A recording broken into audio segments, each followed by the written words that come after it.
it looks like the world's going the wrong way in so many respects. But actually, underneath, I think the cultural fight back is underway, and we are, in lots of ways, winning, because I think we have the truth with us, and actually we have the future with us. And I think young people are realising the hollowness, the emptiness of the progressive offer.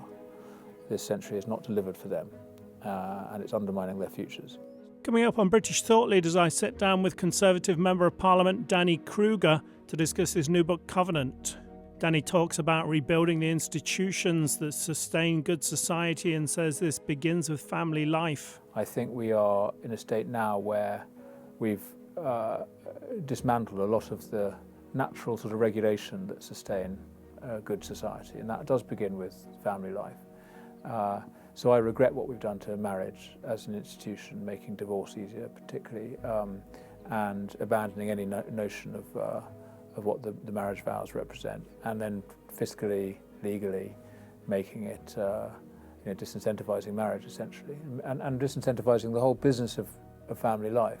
He says the government needs to regain people's trust after the COVID lockdowns. We were the representatives of the people, and we had a voice and a role, I think, which we neglected, and I personally feel ashamed of the behaviour of Parliament through COVID, including my own role in it. So I'm working now to try and understand what we did as a country, what the government did, and crucially what Parliament did or didn't do.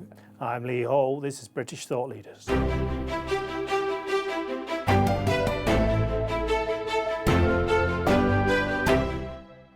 Danny Kruger, thank you for joining us on British Thought Leaders. Thank you, Lee. Good to be with you. Your book, Covenant, is out now, I think required reading for people who are concerned about society. You talk about some of the problems we're facing and you offer some solutions. What are the problems that inspired you to write this book? Well, thank you. The problems are immediate and obvious in terms of the state of our society, the precariousness of so many of our institutions and the systems that we depend on, financial, economic, military, ecological, cultural. And that's where I think the real problem lies. It's beneath the surface of our immediate presenting challenges, which are real and obviously concern us as practical politicians. The real problem, I think, lies much deeper in a cultural mistake that we've been making that is actually an eternal one. I mean, it's one that's always tempting, which is to prioritise the immediate and the personal over the long-term and the relational. And what I think we need to do is to recover the roots of our civilization, of our culture, because actually that's what modern times demand. So I'm really not trying to turn the clock back or to try and resurrect some imagined past. We need to lean into the future. There's a whole lot of positive developments going on. There's a lot to be hopeful of for modern life in the 21st century in the UK and across the world.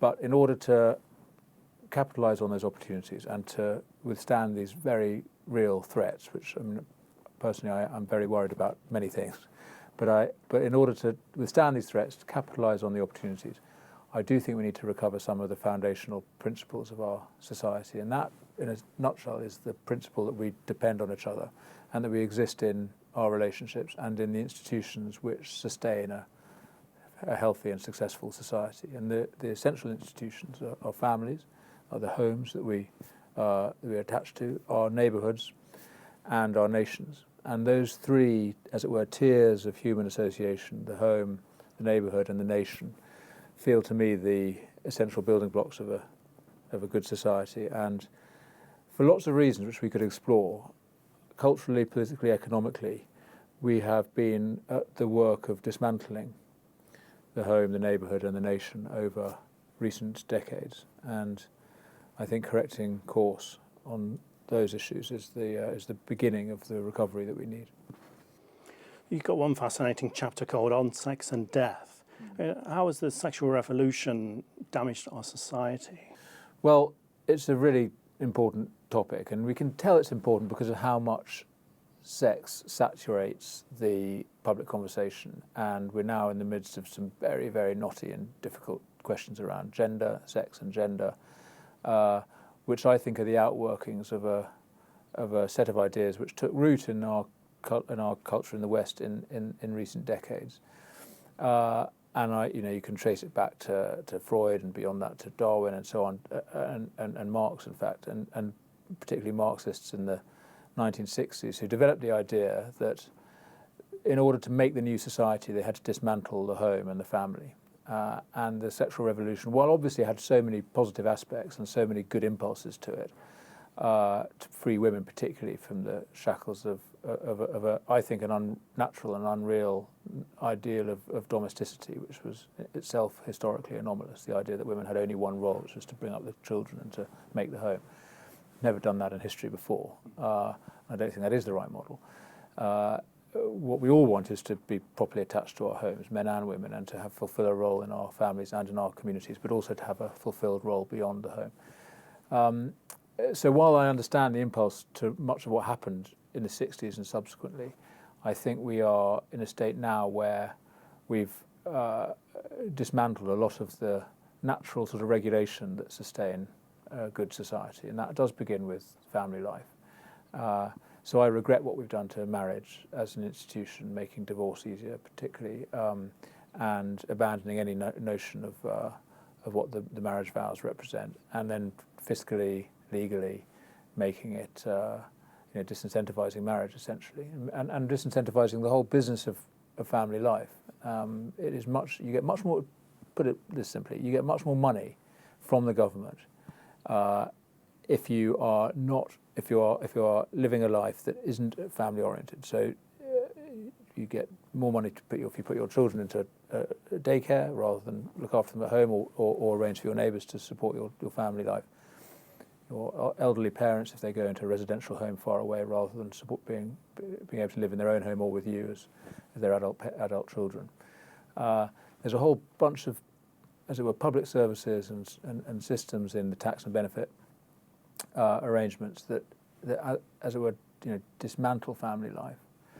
So I think we've got to remember the roots of things. I also talk about death in that chapter. So, the Western death wish. Yeah, sex and death. And yes, I do think we have a bit of a death wish, and it's emerging particularly through this campaign for euthanasia, which is gaining ground across the West. Well, in liberal pockets of the West, it still remains, thankfully, taboo in most societies. And we haven't yet given in this country, although there's a very concerted, very well-funded campaign for it.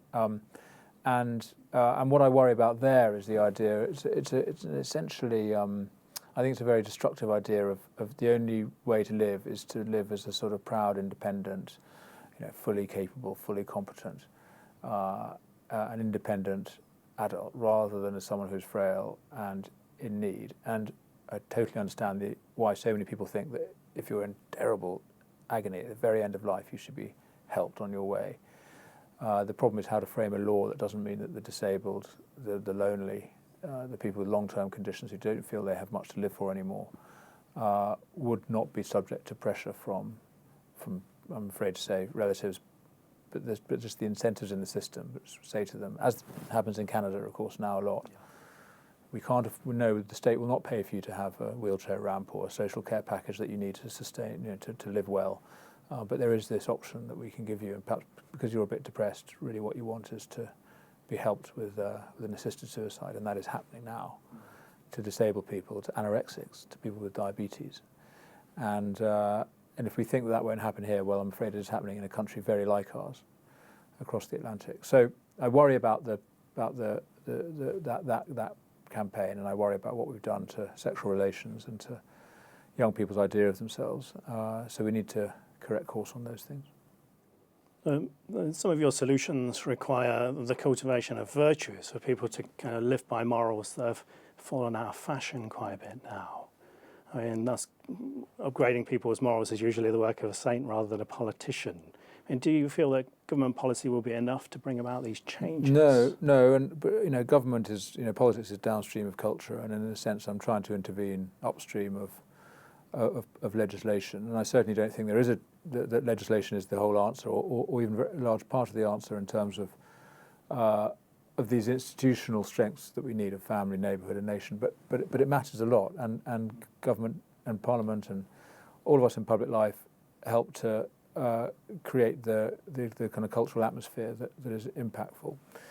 And as I've been saying, it does matter what fiscal policy you have, what your tax system does. People do respond to incentives in the system. Benefits, taxation, public services are influential over people's choices.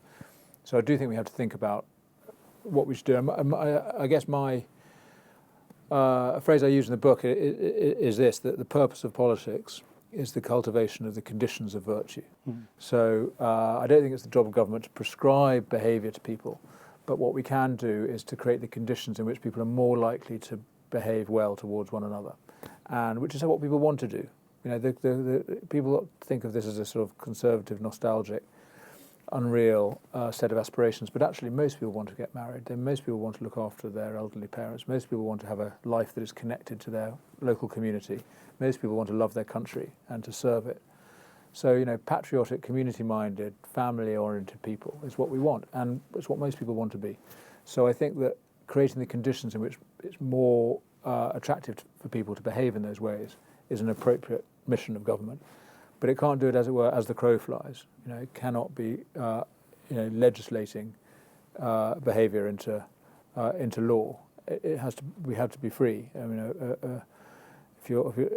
a good choice that isn't a free choice isn't a good choice at all. You know, we have to help people to make decisions for themselves, and that's why I'm very concerned about an over-mighty, over-bossy, over-large central state. I would like to see the size of government to be much smaller, but it to have a much clearer mission and purpose, which, as I say, is to sustain those institutions of private civil life, particularly at neighbourhood level, that help us to do well, and of course which then reduce demand on government. Because why is government so big? It's because we have dismantled these natural structures that should sustain us. I mean, under pressure from modernity. It's not all government's fault. It's just the way we live now makes it hard to sustain these local familial institutions, and that's why we need. That's the proper topic of policy to fix that. But you know, I'm sad to say, we have dismantled many of the natural institutions that would support people, and government is trying to step in to the gap that's been left, and it's doing so, I think, ineptly, and in a way that perpetuates many of the social problems we are worried about, and it gets ever larger, and the tax take gets ever bigger, and the bureaucracy grows. People are disempowered and frustrated, and then we have political upheaval, which is where we are now. And society's move towards transgressiveness has kind of expelled some of the positive factors from human traditions. This has been going on for a while now, and some of the things we would have in society that create good people and a good nation have been kind of lost. I think at the same time, people's faith in the politicians got somewhat knocked, especially with the lockdowns, etc. And how can we get people's belief in their institutions and their leaders and their society back? Yes, that is the grand question for our times. If we can't restore trust and rebuild the relationship between the governed and the governors, then we have no society at all, and we're in very, very dangerous place. So the answer to that is not, as I think many of the sort of traditional elite of our country imagine, it's to educate the public to like the government again. You know, obviously change the government ministers, get rid of evil Tories, but basically keep the system as it is and just get better people in and tell the public that your rulers have your interests at heart, and they should trust the experts and the scientists and the ministers and the bureaucrats.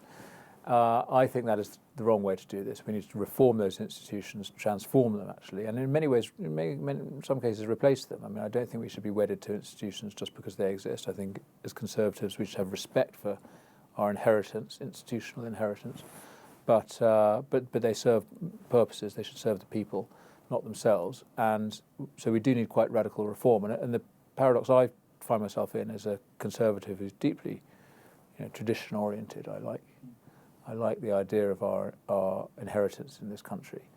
I think we need very radical reform, and that's the way to reconnect trust with the public, because they have to have something that is trustworthy. So I think you mentioned COVID. I think we, as a governing system, and that includes the parliamentarians who didn't take the decisions but voted many of them through, when we were allowed to, of course. Parliament was totally sidelined throughout COVID, but nevertheless we were the representatives of the people, and we had a voice and a role, I think, which we neglected. And I personally feel ashamed of the behaviour of Parliament through COVID, including my own role in it. So I'm working now to try and understand what we did as a country, what the government did, and crucially what Parliament did or didn't do. And I think part of that, I hope, honest self-reflection on the part of parliamentarians at least, might be too much to expect the government itself, or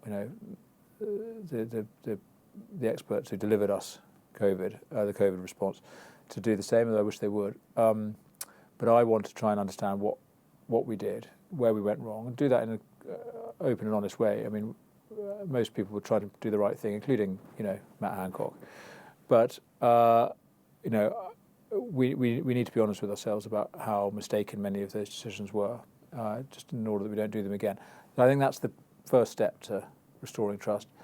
Recognise what mistakes we made. The second is reform and building new institutions that are appropriate to the age we're in. And that, I mean, that is a big job, but it's important we have the conversation with the public that enables it. There'll be quite a few people who refuse to read your book because you're a Tory. But I mean, what you're talking about is not an attack on the Conservative Party values. It's an attack on the fundamental values of humanity. It affects all of us. How can we get over this political divide that's been kind of drilled into the British people for so long? Well, I mean, certainly. I mean, if people won't read a book by a Tory, then there's nothing I can do about that. I mean, my loyalty is to the country as a whole, and within that, to the Conservative tradition. I think the Conservative Party is a protean beast that changes shape over the generations, and actually, I don't think our loyalty should be to the party, but insofar as we're Conservatives, it's to the philosophy, and what that philosophy is in my view, is it's constructed out of a set of loyalties and affiliations to these institutions of home, of which the nation is the essential one. And we need to get over. You talk about the political divide. Well, all people, I think, except the most deluded globalists or transgressives, would dispute the idea that families, communities, nations matter. And we might have a different way of approaching those topics, and people on the left might have a different idea of how to sustain them and support them, obviously through more state action in their case. But we do, I think, even what I was trying to remember is we're in a culture war. We're in a very real conflict, which I don't want to duck. I think it's meaningful. I think there is I write about it in the book. There are two rival ideas at play in our civilization. Those who believe in what I call the order, which is the set of institutions and habits that we've inherited that make us focus on other people and make us civic-minded, and what I call the idea, which is the idea of individual, personal self-realization, that you are the god of your own life and that's all that matters. I think that is a very real conflict that we have to face up to, and one side needs to win it. But both sides, I think, have a common vision of what the good life would look like. It's a more connected society where we love each other better and we look after each other.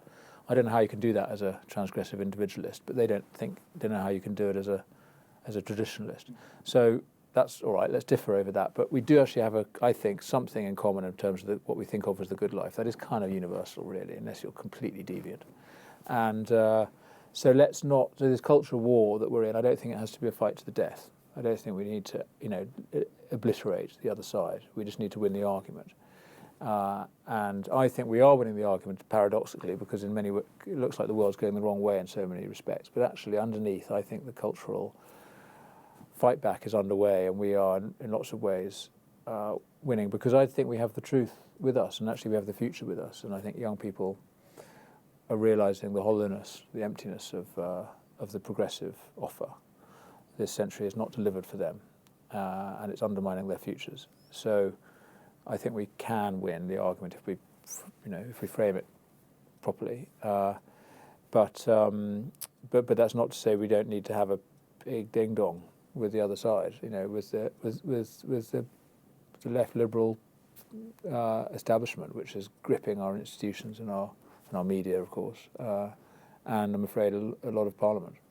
At the NatCon conference, you said family held together by marriage is the only possible basis for a safe and successful society. And the Prime Minister publicly distanced himself from that comment. And has part of the Conservative Party moved away from conservative values? They have, yes, and I mean, I regretted that. I don't really think the PM can disagree with what I was saying. I don't think actually anybody does if they're honest enough to understand what I was saying. Which I was not saying. This is the only model for family life, is the married parents. We all know families that are very different from that. It's very successful. So, but I do think it's the basis of society, and I don't know what the alternative is. I mean, if we don't have a society in which most people aspire to and one hopes succeed in, sticking with the other parent of their children and bringing their kids up together, if societies that don't have that don't prosper, and parts of our society that don't have that as the essential underlying norm. All of us know. I mean, my own family have got many examples of this. There's no family that is this sort of stereotypical standard. But that is the norm to which we all aspire, and most of us, and it's right that we do. And I think government should honour that family form, that traditional family form, because if it doesn't honour that one, it'll honour the opposite, which is family disarray.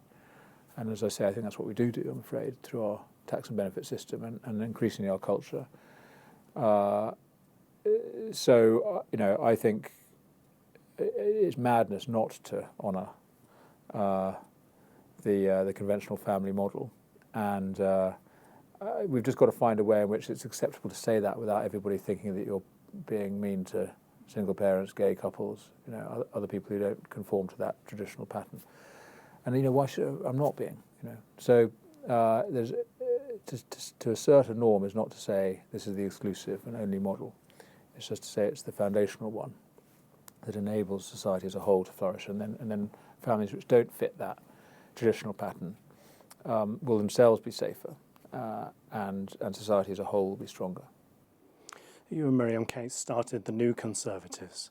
Was that somewhat in response to this rupture between the Conservative Party and conservative values? Well, the New Conservative group is actually a group of MPs. We call ourselves that because we were all elected since 2016, since the Brexit referendum. And really what we're doing is trying to honour the call that the majority of the public made for profound change, a restoration of control to the nation and beneath that to communities and individuals. And I would actually distinguish what we're doing with the New Conservatives from my book. I don't think all of my New Conservative colleagues, who, as I say, are all, like Miriam and me, new MPs elected mostly in 2019, which was the second great, cry from the public for change.